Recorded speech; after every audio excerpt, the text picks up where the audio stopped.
thank you for the introduction. I'm going to talk to you a little bit about innovation in gaming. I find when I come to these things, I like to hear people that talk about sort of ideas as opposed to a pitch for their company. And so you're not going to hear much about what I'm currently doing with PLAYSINO. I'll do a small introduction to that. But this is more about just sharing some thoughts, and would love to get your guys' perspective. Innovation in gaming. One thing, this is the casino track and social casino track, so I'm going to be providing sort of context that's more casino related.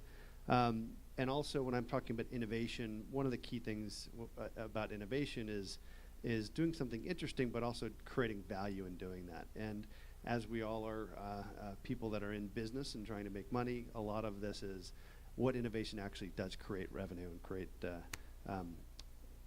opportunities to make money. Is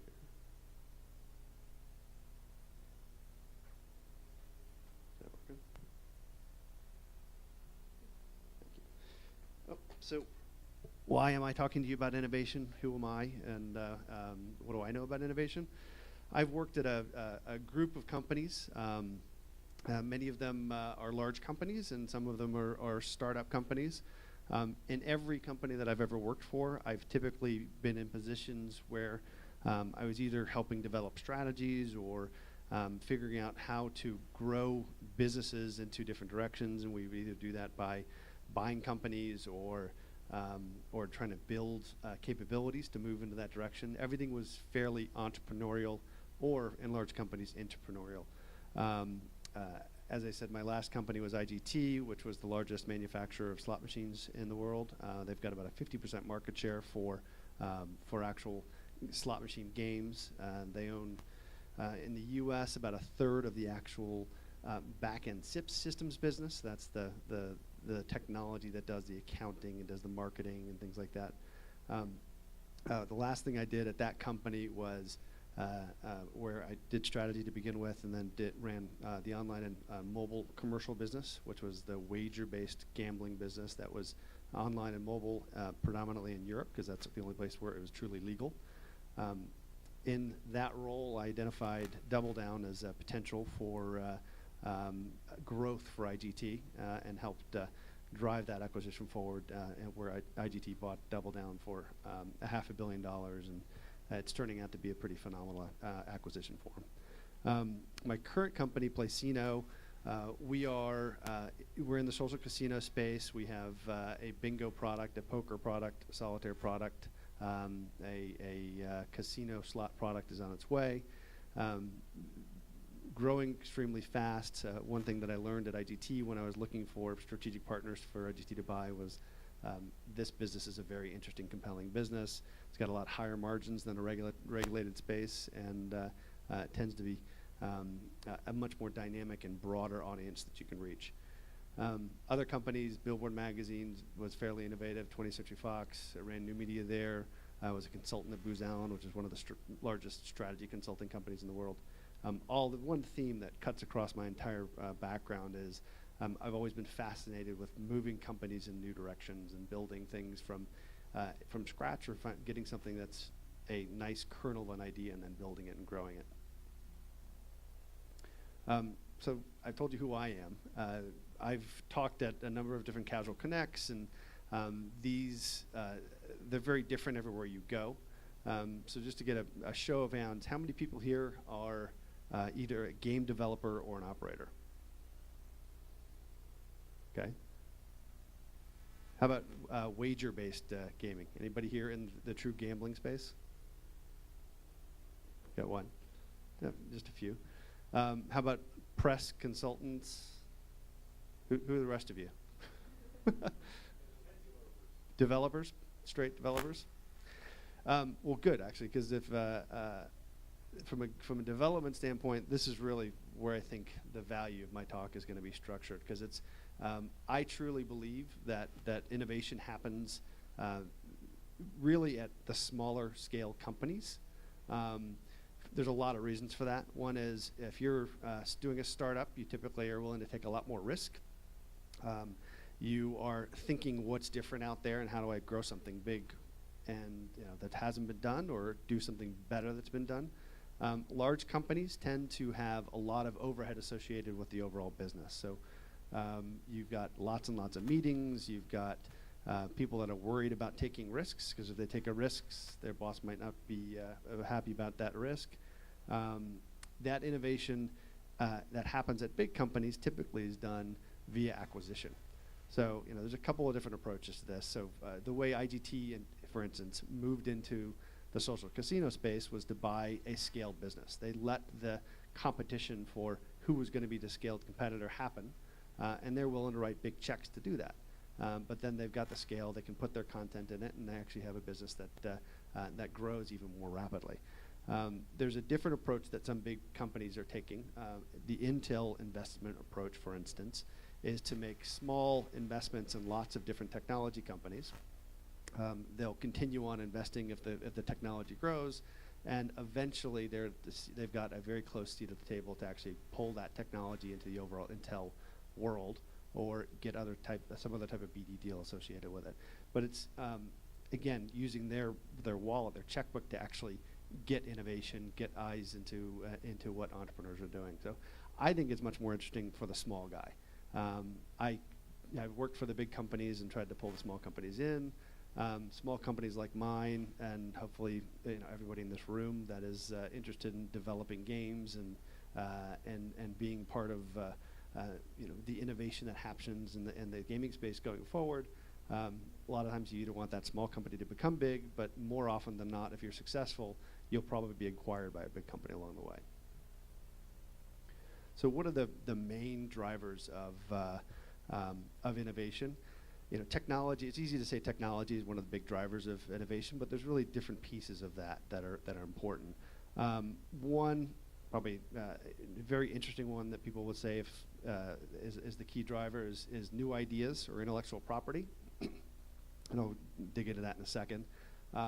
Distribution channels, I think, are massive, especially in this space. So I'll get to that in a second. Consumer devices, again, there's an evolution of consumer devices that helps drive how innovation works. New business models that are out there. Timing is something that's, as an entrepreneur getting out there, it's often undervalued as how important it is when you're trying to create something and innovate. And then finally, regulation. And this is by no means a comprehensive list of what's driving innovation, but there's 6 topics that you can cover in a short period of time to talk about sort of why certain innovation would happen. So, new ideas. I think that most of the innovation or the value that comes out of innovation is not necessarily from brand new ideas. Most of the ideas that end up becoming big businesses were created by other people, and then somebody sort of grabs that idea and figures out how to move it forward and monetize it.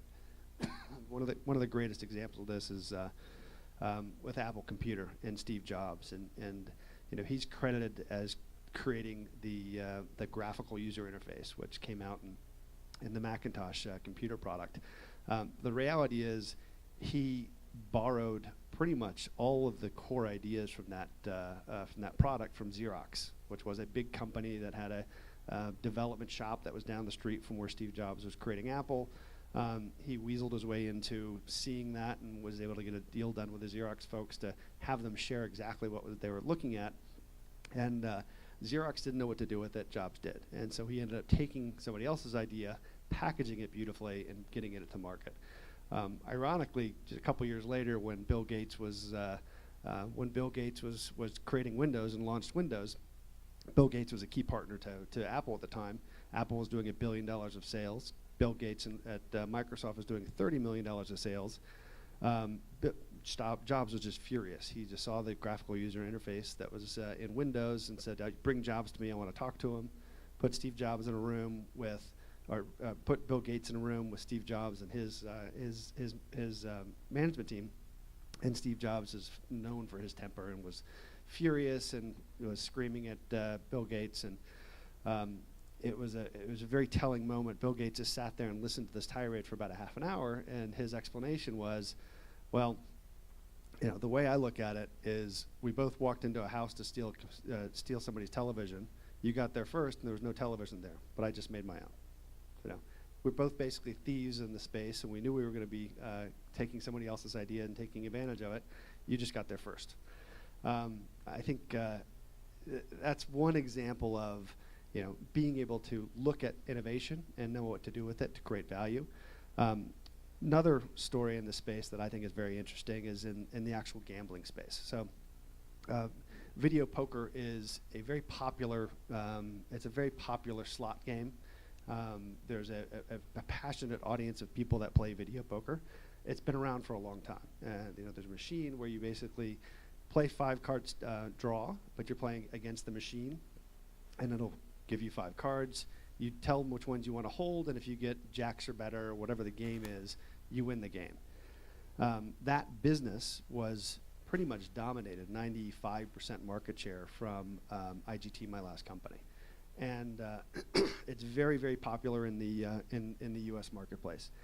There's a guy that by the name of Ernie Moody, and Ernie was living in Las Vegas and pretty much living in his car under a bridge. I mean, he was pretty much penniless, but he loved this game, video poker, and he decided that there would be a better way to play the game, where if instead of just getting 5 cards and you keep the ones you want, you got 5 cards, you could choose the ones you wanted to keep, and then you had many other hands that would play randomly against that hand. So and then it basically created a multi-hand, multi-ways of winning associated with a video poker hand. It almost feels more like a slot machine than you're playing a poker hand. He thought this was a great idea, so he went and filed patents for the intellectual property. Went to IGT and said, I'll do a deal with you, and you can distribute my product, right? It's a derivation of your product, but I've got patents to do it differently. And now Ernie Moody is generating about half. His way of playing that game generates about half of the revenue associated with video poker for IGT, and he takes most of that money. He currently, his offices are on the tarmac at the Las Vegas airport next to his jet and his multiple boats. I mean, he went from having an idea, being able to patent it, which is, patenting things in the game space is only valid in certain countries, the U.S., Canada, Australia, et cetera. You can't really patent gameplay in many other countries. But in the markets that you can, if you come up with an idea and you iterate against it, you should definitely be thinking about how do you protect yourself from other people stealing that IP.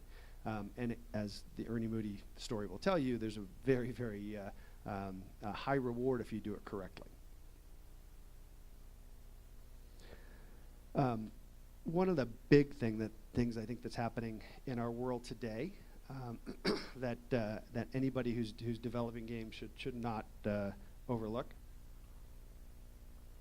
is the development of these platforms or ecosystems or distribution channels, app stores, whatever you want to call them. Basically what's happening in this world is you're having companies like Facebook, VK, Android, iTunes, Nook, RenRen, Boa, many companies around the world that are creating critical mass of users. So Facebook's got 1.1 billion users, we were told this morning. 820 million of them are on mobile. I can give you the numbers across all these other ones, but they're all similar massive numbers of people that are going to these sites on a regular basis, 14 times a day on the Facebook side. By aggregating those players and creating ecosystems that allow developers, game developers, anybody with a product to actually access them, access those players very efficiently with these networks. So you've got the ability to market to massive numbers of people. You've got the ability to monetize them. By having this aggregation of content on these platforms and then having an app store that allows you to charge creates a completely disruptive world where I have my bingo product is currently in many countries around the world. I don't have to worry about having operations in any of those companies. I can sell my in-app currency to anybody that Facebook has a billing relationship with. The aggregation of content also creates a more efficient way of getting people to put their credit card out of their pocket and put it down. If you were to try to take an in-app purchase from a single game and get somebody to do the first purchase associated with that single game, it's very difficult. But in iTunes' case, most of the people have already taken their credit card out, so they wanted to buy a song. So that billing mechanism is already established, so with a single click, developers can actually monetize associated with that. And all of these different sort of app distribution ecosystems have that similarity. They've got monetization capability built into it. They give developers global reach, both from a language standpoint, from a monetization standpoint, where you don't have to deal with paying tax in each country, you don't have to deal with foreign exchange. I mean, it creates a global landscape for distribution of your products, and that's unheard of. Amazon and Nook are good examples of really payment systems that were already established via the Kindle associated with Amazon. They've got, I think, 270 million credit cards that are already down. Nook's not as high, but they also have a lot of credit cards down. So each one of these, and this is by no means comprehensive, but it's a huge, huge, huge shift in the way that people can get product out into the marketplace. And one interesting sort of side note associated with these distribution channels, there's lots of ways that the people that create these ecosystems manage their partner relations. There's a great story with Nintendo and Sega. Nintendo had a dominant market share in the late 80s, early 90s. They basically, when they were doing a console shift, Nintendo, because they had such a high market share, started to gouge into the payments that the game providers were getting for their games. They had to pay, the economics were getting lopsided, where if you were creating content that was creating the Nintendo world, you weren't getting paid your fair share. So when Sega came along and offered much more attractive terms to the people that were actually developing the games and the content that drove the console sales, there was a massive shift. So Nintendo basically made this opportunity by having a sort of a closed, we control everything type environment associated with content providers. There's an interesting dynamic happening between Google and iTunes at this point. In the Android platform, there's not a lot of curation. It's more of a free-for-all for actually putting your content up. They're starting to scale it back now. On the gambling side of the space, they're significantly starting to scale it up. iTunes has always taken this curated approach, right? The approval mechanism is very, very specific. They tell the developers exactly how you work, but if you work within those rules, you're pretty much in good shape. So there's lots of different ways to manage your communities, but the key thing is you need to be a very strong set of rules that everybody understands what they are. Even if there are no rules, that's a set of rules. And as you're developing for them, one key thing here is that as you're thinking about putting things that work in the market, you need to think about the terms of service that these guys have, because they will eventually shut you down. And the nice thing about having access to massive ecosystems and distribution channels is that you have this broad reach. But these guys, in essence, act as regulators. If they decide they don't want you to be on their platform because you've been going against the terms of service, they shut you down. And trying to argue your case is pretty fruitless. So they're business enablers, but at the same time, they can completely take away your business if you're not playing within the rules. Innovation, consumer devices. I mean, this is back in the day, it was if you wanted to play a video game, you had to find an arcade and put a quarter in and play. And then you started getting some consoles at home. And you started getting handheld devices that are custom, only play one or two games or one operator's games. And then you start getting this whole PC revolution, mobile handheld revolution, and social gaming. The evolution of this is very interesting. And as game developers, it's critical to figure out where you want to play. Most small game developers don't have the ability to play everywhere. So you need to pick a platform that you think is going to be growing, but is not already established to the point where you're not going to get any attention when you put your game out there. So it tends to be fairly tricky to figure out, exactly where you want to go. One interesting note here is being the first person on a platform, unless that platform's already really big, can be very risky. You only have a few shots as an entrepreneur to get your content out there, and if you choose the wrong horse in this case, it can be the kiss of death. So business models from an innovation standpoint. There's not a lot that's innovative about poker. And if you think about Farmville, this whole concept of Farmville is not a new concept.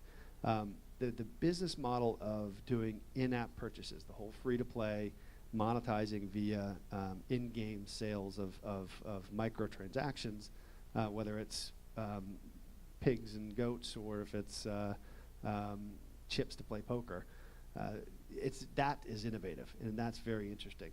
And it's really transformed our overall business.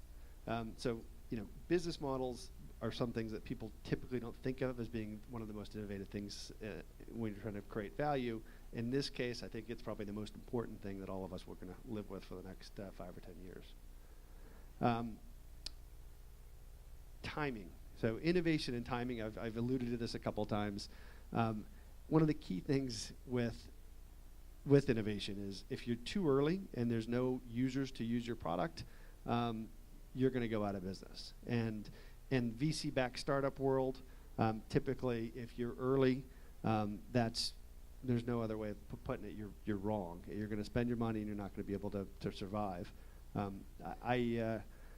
I have an experience in this. One of my first startups, I basically created something that looks and feels exactly like Instagram, but we did it in 2007 before there were any platform phones that are out there. We ran out of VC money about 3 months before the Apple platform came out. And I've got a constant stream of emails from investors and VCs saying, we were right, this was great. I said, yeah, but we lost all our money, we're not in a business right now. It's like there's no two ways about it. You might think you're putting yourself out there as being this great innovator, but unless you're creating value for you and your investors and your employees, it doesn't matter. Regulation. This is an interesting topic from an innovation standpoint. The example I'll use for this is how people innovate to get around the current set of rules and regulations. In this case, I have a stool up there. That really is representing gambling. So the definition of gambling in most countries is you have to have consideration, so you have to make a bet.